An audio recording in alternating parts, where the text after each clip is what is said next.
Good morning. So ito pala yung pinagawa nating truck tub tsaka footbath dito sa main entrance ng ating poultry. Yan. So yung sukat nito guys ay nasa 13 feet yung haba. So eksakto yan para basa yung buong gulong ng mga truck na pumapasok. Ito naman yung width niya ay nasa 8 feet. Tsaka ito guys nasa 1 foot by 1 meter. Yan. So meron tayong side gate na pinagawa dito para always close yung ating poultry. Yan. Kapag walang mga sasakyan na dumadaan, so palaging nakasira yung malaking gate. So pwede dumaan dito yung mga tao sa side gate. Yan. Para hindi dumiretso yung mga tao pa punta sa poultry. So today, bisita tayo sa ating grower house. Nasa 2,000 heads na CCU tayo na minomonitor dito. Nasa 14 or 15 days old na yata ito sila. So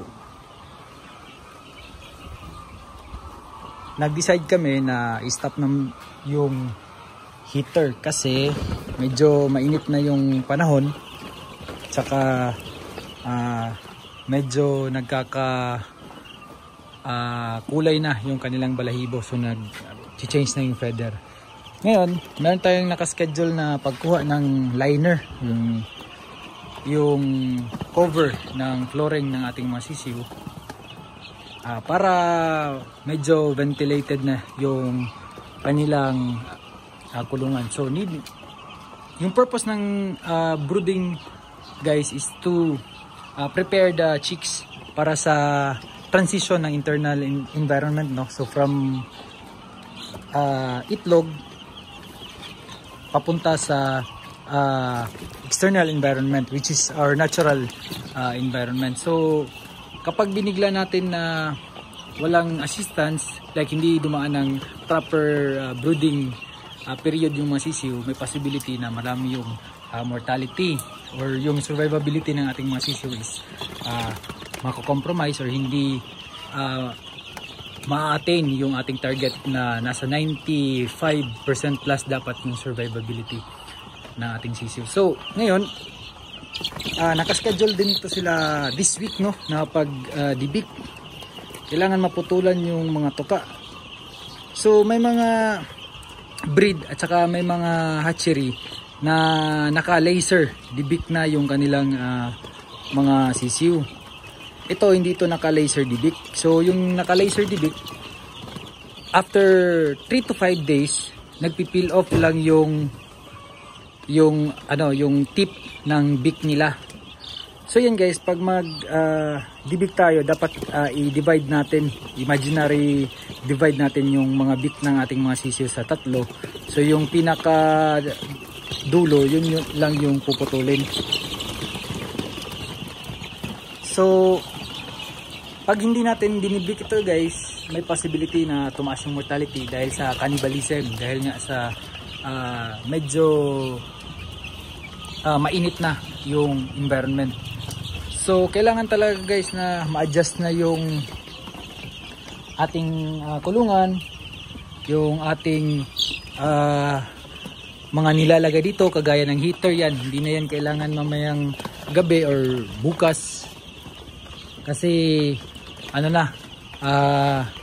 ready na nga sila sa i-open air yung kanilang kulungan. So far wala masyadong mortality tayo dito ngayon, and then yung vaccination ay on schedule.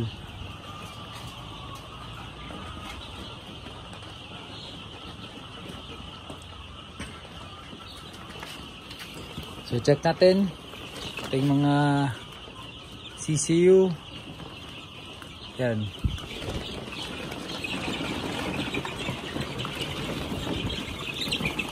So I think in 2 weeks time ay mag-a-adjust na tayo ng kanilang bahay. At the same time mag-a-adjust din tayo ng feeding program, tsaka yung change of feeds para sa ating mga sisiw.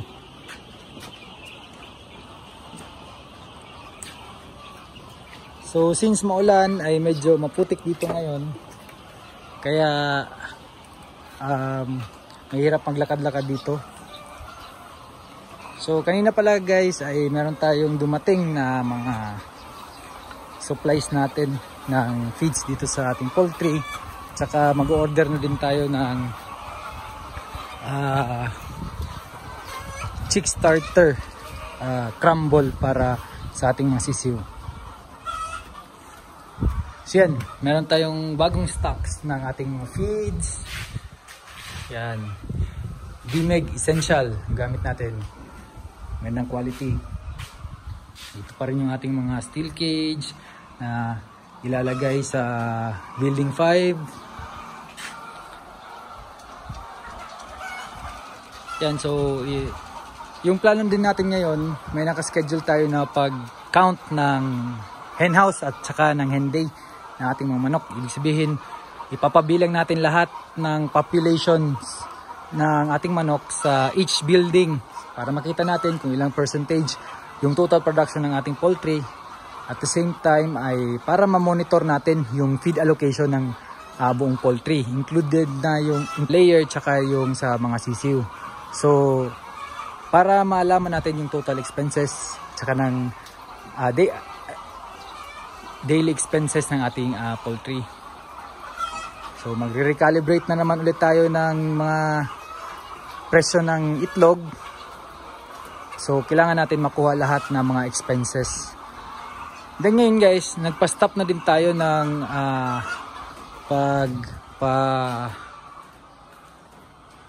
trabaho ng mga karpintero natin kasi wala na tayong ipapagawa since tapos na yung gate, main gate, tsaka tapos na din yung bodega, tsaka may garage na.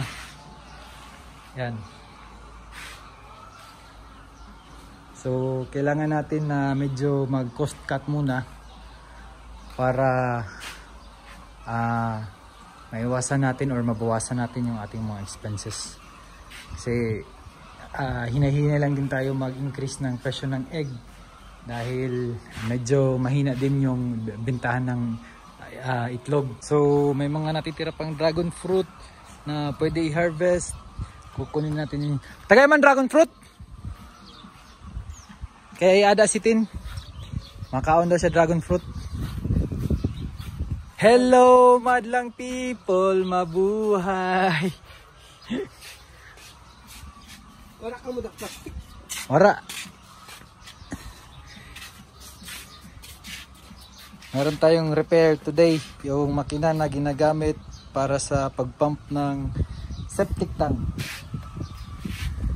Yan. So meron tayong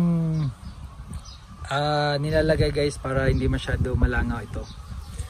So available to sa lahat ng Agrivet store.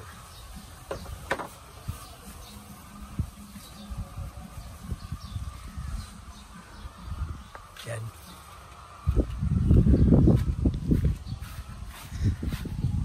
So medyo mahangin dito ngayon sa poultry kasi parang merong low pressure or bagyo darating. Yan. Ito yung ating mga alaga dito, malalaki na, yung iguana, tsaka yung ahas natin, sobrang laki na talaga guys, kaya ni-reinforce natin ng steel yung cage nya, baka lumabas.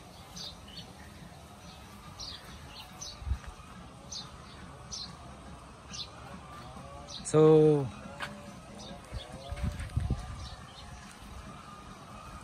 may mga natitira pa tayong mga RTL sa grower building number 2. So may mga hinihintay pa tayong mga customer na mag-pick up ng mga RTLs. Tapos kung hindi nila ipipick up or hindi maabutan na baka mangitlog na yung mga RTLs na yon, ipasok na lang muna natin sa layer building number 5 doon sa taas para hindi na natin i-release para makadagdag ng ating production. Kasi kung i-release pa natin yun na nangingitlog na, ay mahirap na, baka mabiyakan sa loob ng kanilang tiyan. So nanguha na ng dragon fruit ngayon, mga natitirang dragon fruit na for mga last harvest na, no, for this season. Konti na lang yung natira. Okay lang, basta kay igwa.